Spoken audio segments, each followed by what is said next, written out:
When World War II ended, victory was celebrated everywhere. But for thousands of women who were captured and imprisoned, the war did not end in 1945. Their suffering was documented, then locked away. This is the history that survived only because silence failed. Quick pause before we continue. Let us know where you're watching from.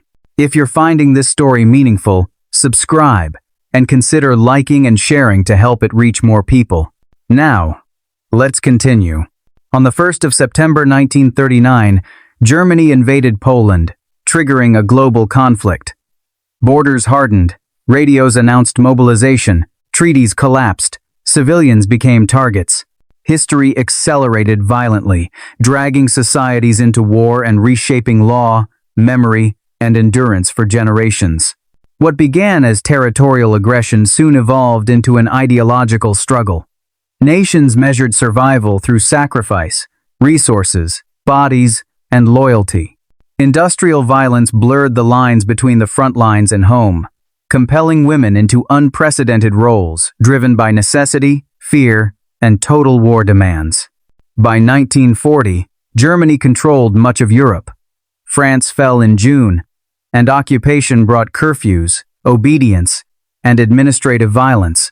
Survival required silence, compliance, or resistance, each carrying severe consequences under authoritarian rule across occupied nations. Economies, families, cities, and towns felt the weight of occupation daily. Total war erased boundaries. Civilians endured bombing, shortages, and arrests. Governments soon realized that manpower alone was insufficient. Entire societies, especially women, were thrust into roles once denied by tradition, culture, and law. The necessity of survival meant breaking long-established gender norms. Across Allied nations, women stepped forward, either volunteering or being compelled by circumstance. Uniforms, badges, and duties replaced the expectations of domestic safety. This transformation reflected an emergency adaptation, driven not by ideals of equality or justice, but by the urgent demands of survival. Training accelerated. Women learned codes, logistics, mechanics, navigation, believing that structure meant protection. The law promised rules, and uniforms conferred rights, even amid chaos. But assumptions about safety quickly proved fragile when these women were captured. The realities of captivity, interrogation, detention, occupation, and transfer pushed those protections to their breaking points. On the 14th of May, 1942, the United States created the Women's Army Auxiliary Corps, recruiting women for communications, intelligence, administration, and logistics. These women supported operations behind the front lines across theaters globally. Training was formal, rapid, and nationally coordinated. Members trained under strict discipline, memorizing regulations, saluting officers. Many assumed that the structure would protect them. Few anticipated capture or the contested definitions of soldierhood. When ideology displaced law during detention, women found themselves subjected to questioning, humiliation, isolation, and trauma. Britain formed the Air Transport Auxiliary in 1939. Civilian pilots, many of them women, ferried aircraft domestically. These women flew fighters and bombers unarmed, relying on skill, judgment, courage, and precision. Their service went largely unrecognized, yet it expanded the risk women faced. After France surrendered in June 1940, occupation reshaped life. German authority governed speech, movement, and work.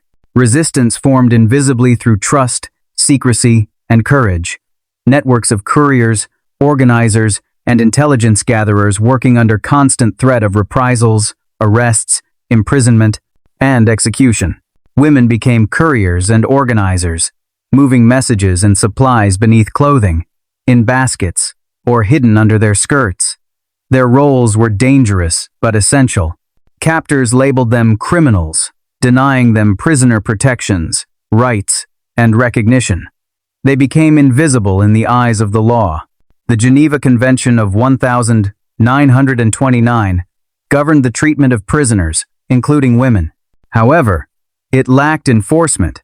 And when Nazi Germany signed and violated the treaty, the definitions of lawful combatant and prisoner of war collapsed.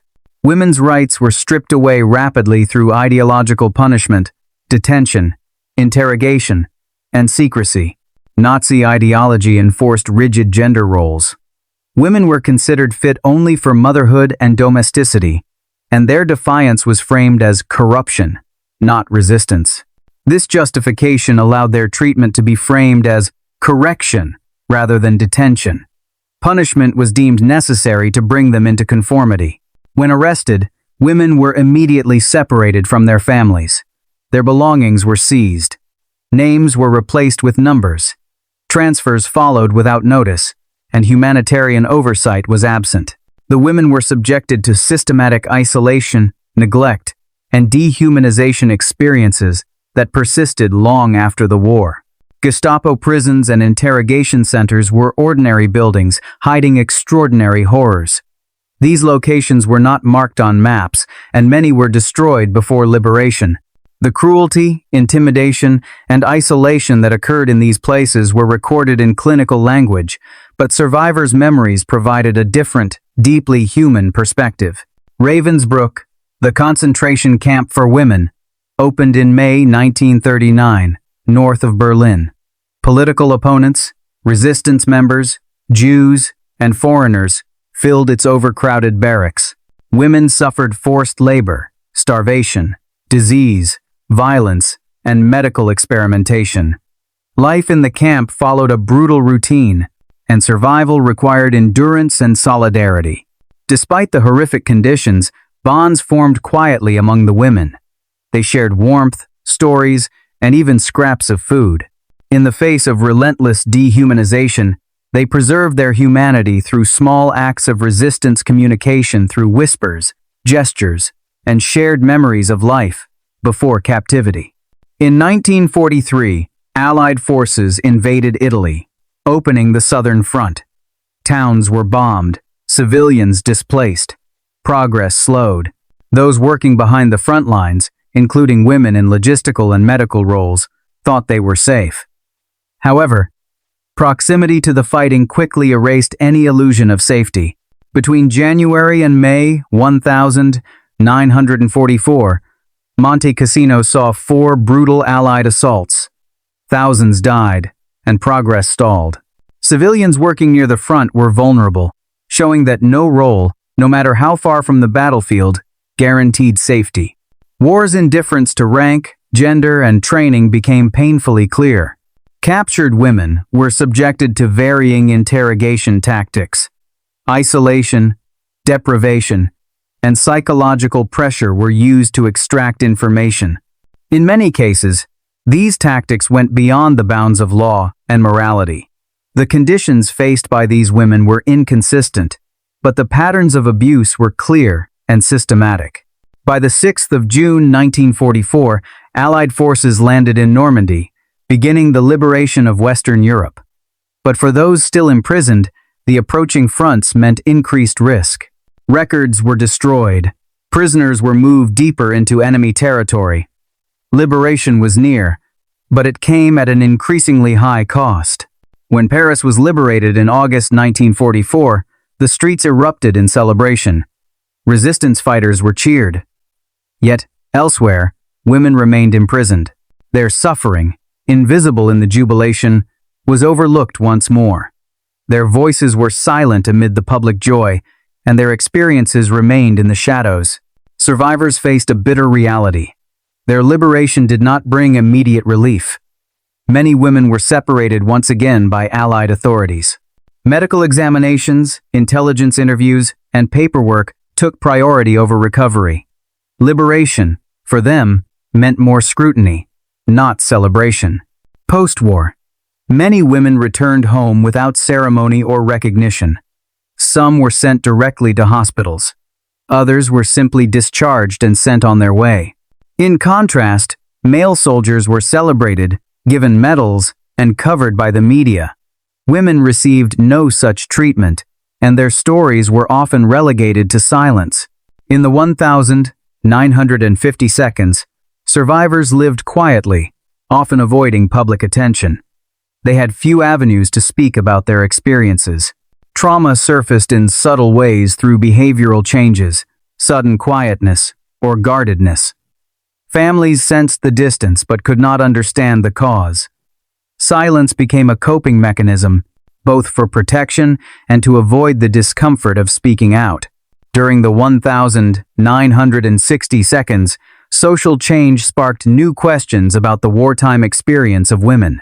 Historians and veterans groups began to probe the missing names and untold stories of women who had served, resisted, and suffered. But archives remained closed, and witnesses hesitated to speak. Still, the urge to fill the gaps in history could not be suppressed. The 1,970 seconds saw the rise of feminist historians who pushed for a re-evaluation of wartime narratives. They interviewed survivors, compared accounts, and highlighted how gender influenced the treatment of women in captivity. Their work faced resistance but also gained legitimacy as it challenged long-held assumptions. By the 1,980 seconds, survivors, now aging, spoke publicly for the first time, often through oral history projects. Their stories were carefully recorded, and as patterns of abuse emerged, the collective memory of their experiences began to take shape. The process of documenting their suffering became an essential part of the healing journey. In the 1,990 seconds, more documents were declassified, and Eastern European archives were opened. As more information surfaced, it became clear that many records had been intentionally destroyed, making the work of historians and survivors even more critical. These discoveries transformed silence into evidence, pushing history toward transparency and recognition. The early 2000s saw museums and educational institutions begin to address the gaps in historical narratives. Exhibits and textbooks started to include the experiences of women in captivity, alongside the more widely acknowledged stories of combat. This shift was slow but important, helping to bring justice and recognition to these forgotten victims. As more material became available, scholars began to see common patterns of abuse in captivity. Gendered vulnerability, isolation, and impunity were recurring risks. The lesson was clear. Abuse is not rare when systems reward secrecy and denial. Prevention must be built on transparency, accountability, and an honest reckoning with history. Today, the responsibility is ours. Remember accurately, teach honestly, demand oversight wherever people are detained. By listening and engaging, we ensure that history is not erased again. We must continue to ask the difficult questions, confront the uncomfortable truths, and honor the memory of those who suffered in silence for too long. If this story matters to you, don't let it disappear again. Like so it isn't buried by the algorithm. Comment to keep these voices visible. Share it with someone who thinks they already know World War II. And subscribe with notifications on because history that was once sealed deserves to be remembered. Changes made.